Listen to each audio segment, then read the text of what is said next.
প্রশ্ন এসেছে স্ত্রীর প্রতি স্বামীর দায়িত্ব একটু ব্যাখ্যা করুন। মাশাআল্লাহ, চমৎকার কথা।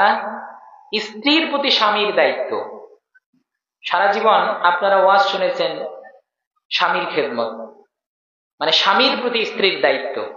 আল্লাহ তাআলা এত বড় জালেম নন, আল্লাহ রাব্বুল আলামিন এত বেইনসাফি নন যে দুনিয়াতে মহিলাদেরকে শুধু খেদমত করার জন্যই আল্লাহ বানাইছে, আর পুরুষ শুধু পাও খ্যান আগে দিবে আর ঠ্যাং খ্যান টিপি নিবে, নাকি না? আল্লাহ রাব্বুল আলামিন দুনিয়ার পুরুষদেরকেও জালেম বানান নাই, আর নারীকুলকেও তিনি মাজলুম বানান নাই। রাসূল সাল্লাল্লাহু আলাইহি ওয়াসাল্লামের মুখ নিঃসৃত হাদিস, তারাকতু ফীকুম আমরাইন, আমি তোমাদের মধ্যে দুটি জিনিস রেখে গেলাম, একটা হলো কিতাবুল্লাহ আর একটা হলো সুন্নাতু রাসূলিল্লাহ।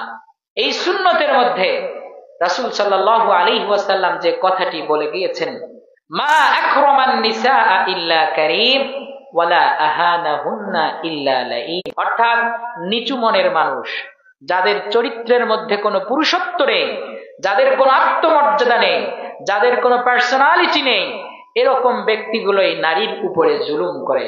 আর আল্লাহর রাসূল বললেন, সম্মানিত ব্যক্তিরাই নারীকে বেশি সম্মান দেয়, আর অপমানিত, পদদলিত, অবহেলিত মানুষগুলোই মূলত নারীকে অপমান করে।